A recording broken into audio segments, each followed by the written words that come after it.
Bonjour à toutes et à tous et bienvenue sur Éducative. Aujourd'hui, on va voir la somme de deux vecteurs. Donc préalablement, il fallait avoir vu toutes les vidéos qui précédaient sur les vecteurs.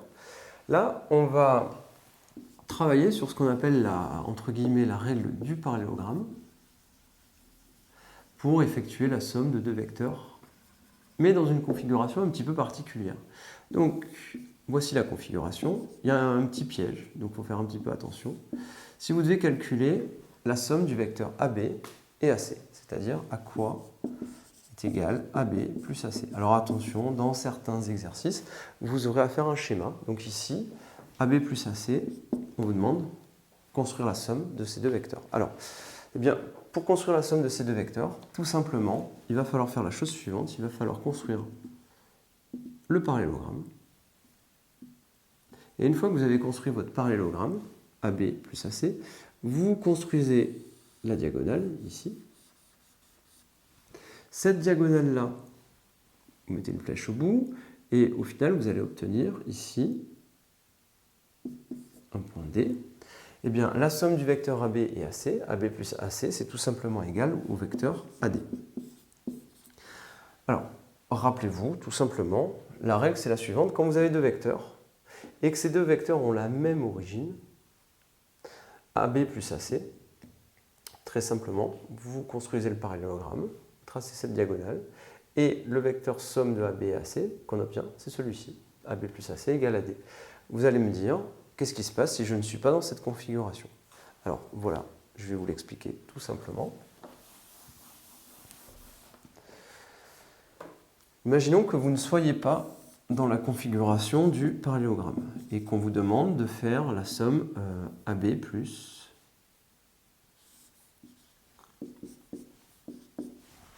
qu'on vous demande de calculer AB plus IJ. Et bien tout simplement, ce que vous pouvez faire, c'est effectuer une translation. Donc la translation que vous allez effectuer, ça sera une translation de vecteur IA. L'image de I par cette translation, vous allez obtenir le point A. Et l'image de J, ça sera un point qu'on appellera J', que vous trouverez donc, alors je vais le faire ici.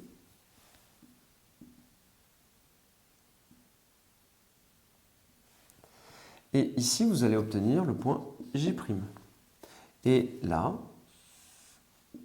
vous obtiendrez un vecteur J qui est égal à celui-ci. Ces deux vecteurs-là sont égaux.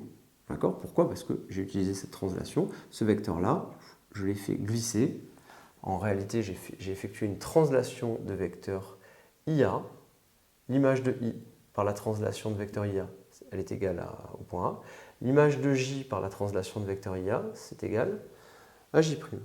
Et maintenant, voilà ce que je vais faire. Ce que je devais calculer, c'était que je devais calculer AI plus...